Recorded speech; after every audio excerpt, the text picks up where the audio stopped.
la société Aldebaran.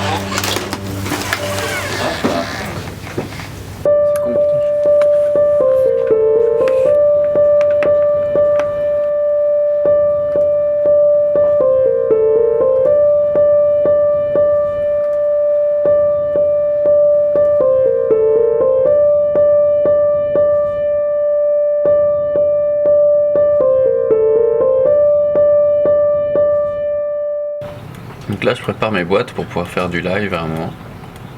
Donc je sais pas de quoi j'aurai besoin, mais donc je mets plus. Donc alors on peut tester si tu veux le dialogue. Ce qui est important pour moi, c'est que je sente un peu les délais et que les délais soient réalistes. Admettons donc l'émission commence, je vais présenter les invités, je commence par Roméo et je dis Roméo bonjour.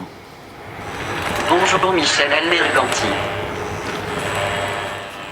Comment faut-il vous présenter?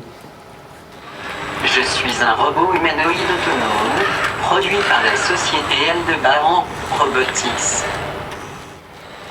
Et quelle est votre principale fonction? Ma mission est l'assistance des personnes en situation de perte d'autonomie. C'est-à-dire par exemple des personnes âgées ou handicapées? Tout à fait. Bon, on va arrêter. Je trouve que c'est parfait là en termes de... Donc c'est bien, nous, effectivement, il faut montrer qu'il réfléchit là, ce qui manque un peu, ce qu'il faudrait qu'il réfléchisse. Moi je rajouterais des petits sons comme ça. Il faudrait qu'il y ait peut-être un tout petit délai. Et les phrases, il n'avait pas...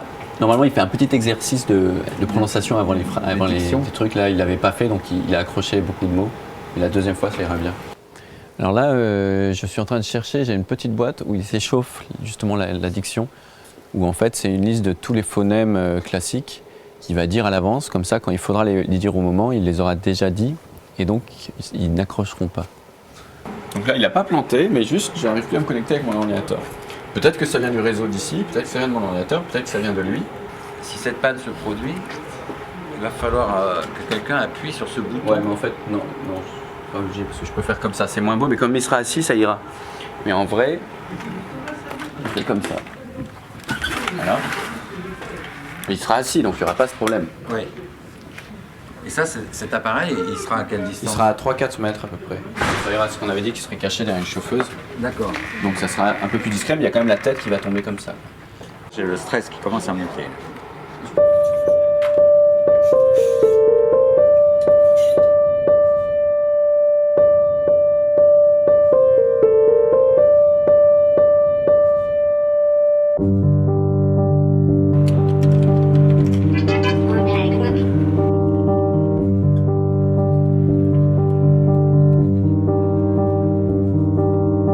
Merci Roméo, nous allons rapidement revenir vers vous pour mieux comprendre ce que vous faites pour Madame Sophie A. Je vois.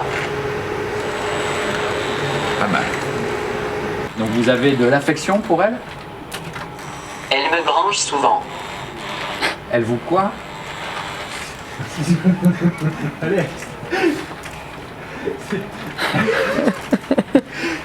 Excusez-moi. Elle me branche souvent sur le secteur. Ah oui, ça c'est un signe, effectivement.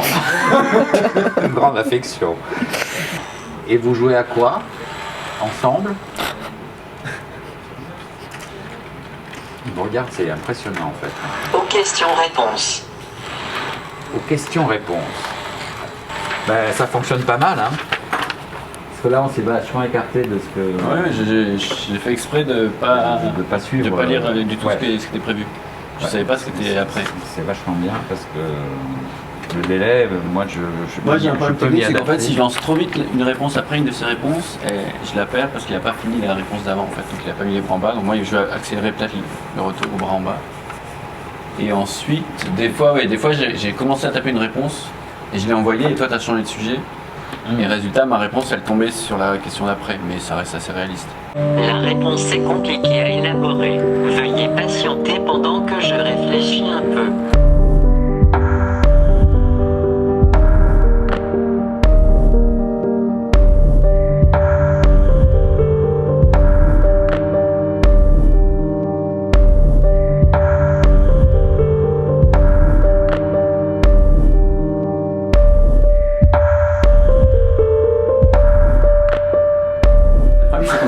était sans les jambes asservies, parce qu'il tenait bien sans les jambes.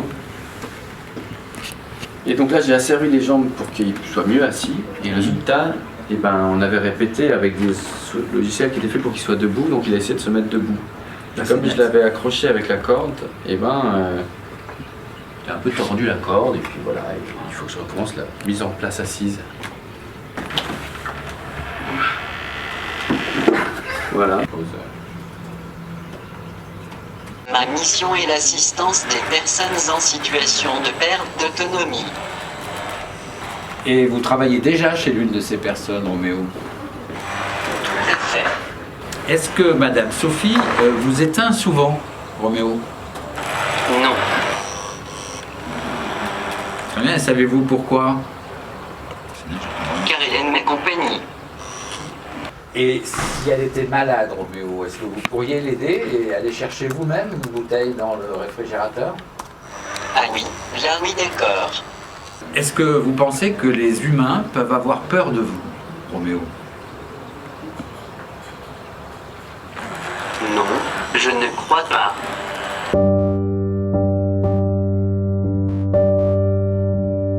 On a essayé d'innover, d'apporter une petite touche de futurisme en invitant quelqu'un d'improbable dans une émission de radio et dans même une table ronde comme celle d'aujourd'hui, et qui est Roméo, effectivement. Et donc vous allez le découvrir dans quelques secondes.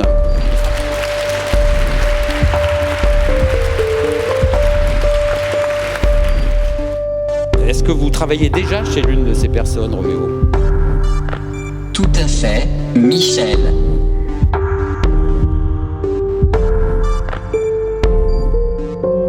Donc vous faites entièrement confiance à Madame Sophie, je vois.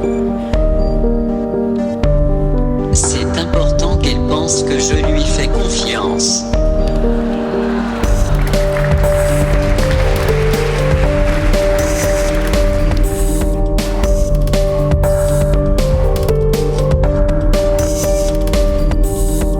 Tout comme moi, il parle avec les mains, donc on a quelque chose en commun.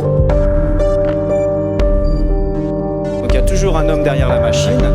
Et la robotisation n'est pas synonyme de chômage. On voit statistiquement que dans les pays où il y a beaucoup de robots dans l'industrie, c'est des pays où il y a le moins de chômage. Donc il faut faire attention avec ces idées reçues.